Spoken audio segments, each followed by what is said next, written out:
خراسان سے جانے سے پہلے پھر امام مہدی کا ٹینیور کتنا ہوگا، کتنی مدت تک وہ لیڈ کریں گے امت کو؟ آپ پورے یقین کے ساتھ ہم نہیں کہہ سکتے، لیکن یہ کہ ایک اسلامی حکومت جو ہے وہ بہت صحیح قسم کے حضور کے نقش قدم پر خلافت علی منہاج النبوہ وہ قائم کر دیں گے۔ لیکن ایک اور حدیث آتی ہے، یخرج الناس من المشرق یؤتون للمہدی یعنی سلطانہ، ایک مشرقی ملک سے فوجیں آئیں گی، لوگ آئیں گے جو مہدی کی حکومت قائم کریں گے۔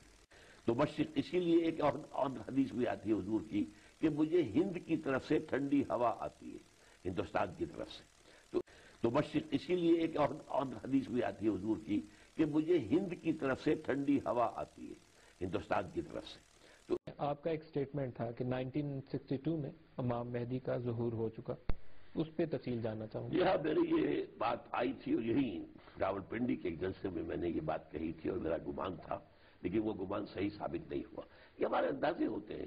ویسے یہ کہ بحیثیت مجموعی جن حالات میں حضرت مہدی کا ظہور ہونا ہے وہ حالات وجود میں آ چکے کا کام لے گا۔ ایک بات ہم بتا دیں، ہمیں زیادہ کمپلیکس باتیں نہیں سمجھ میں آتی کیسے ہوگا۔ ہمیں پتا ہے کہ میرے آقا صلی اللہ علیہ وسلم نے فرمایا کہ آخری دور میں خلافت علی منہاج النبوہ قائم ہو جائے گی۔ کیسے ہوگی میرا پرابلم نہیں ہے، میرے آقا نے فرمایا ہوگی۔ خوشخبری دی ہوئی ہے حضور نے صلی اللہ علیہ وسلم کہ قیامت سے پہلے پوری دنیا میں نظام خلافت علی منہاج النبوت قائم ہوگا، ہو کر رہے گا، اس میں کوئی شک اور شبہ مجھے نہیں ہے اور نہ ہونا چاہیے کسی کو بھی جس کا بھی ایمان ہے محمد الرسول اللہ صلی اللہ علیہ وسلم پر، صحیح اور پختہ حدیث کے اندر موجود ہے۔ ظاہر بات ہے کسی ایک ملک سے شروع ہوگا، یہ ایک علیحدہ موضوع تھا، اس کے لیے میں نے آج جو ہے ادھر میں نہیں جا سکا ہوں۔ اس کے لیے مشیت خداوندی بہت عرصے سے اس خطے کے لیے کچھ طے کر چکی تھی۔ یہ وہ آیات ہیں، یہ وہ کرامات ہیں جو پاکستان کے ساتھ وابستہ ہے۔ اس سے پہلے یہ کہ مجددین کا سلسلہ جو 1000 برس تک عالم عرب میں رہا تھا وہ ہندوستان میں منتقل ہوا۔ اس سے پہلے یہ کہ مجددین کا سلسلہ جو 1000 برس تک عالم عرب میں رہا تھا وہ ہندوستان میں منتقل۔ صحیح احادیث کی روح سے واضح ہے کہ بر صغیر پاک و ہند اور افغانستان کے مسلمان ہی عالمی خلافت کے قیام میں اہم کردار ادا کریں گے، جیسا کہ علامہ اقبال نے فرمایا، میر عرب کو آئی ٹھنڈی ہوا جہاں سے، میرا وطن وہی ہے، میرا وطن وہی ہے۔ تو مشرق، اسی لیے ایک اور حدیث بھی آتی ہے حضور کی کہ مجھے ہند کی طرف سے ٹھنڈی ہوا آتی ہے، ہندوستان کی طرف سے۔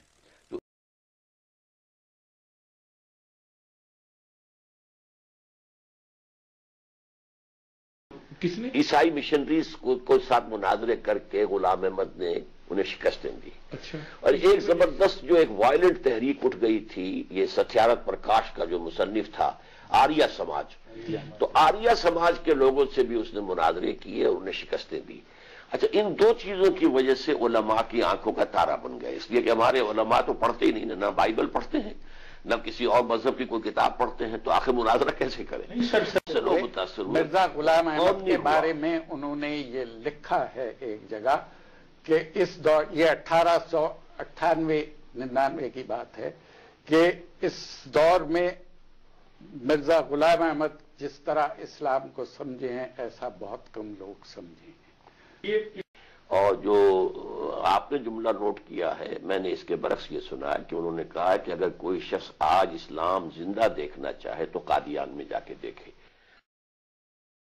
بہت بڑی تعداد اس وقت تحریک پاکستان کے غابرین کی احمدی تحریک سے متاثر ہوئی تھی ڈاکٹر صاحب، کیونکہ یہ عیسائیوں کو جواب دیتے تھے۔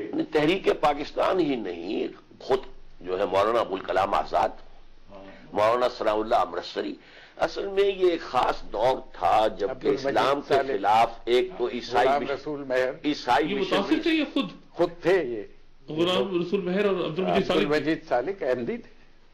نشاں کو دیکھ کر انکار کب تک پیش جائے گا،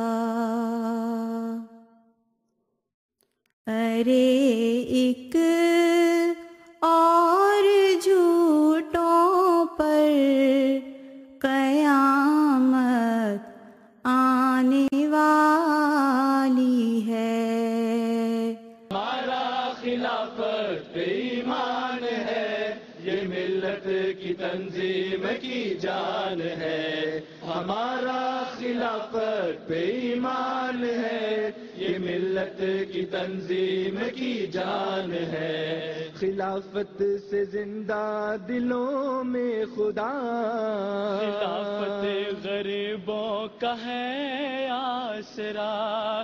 خلافت سے زندہ دلوں میں خدا، خلافت غریبوں کا ہے آسرا.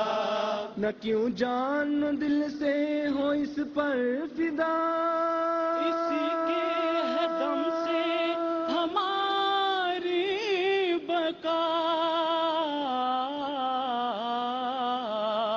ہمارا خلافت ایمان ہے، یہ ملت کی تنظیم کی جان ہے.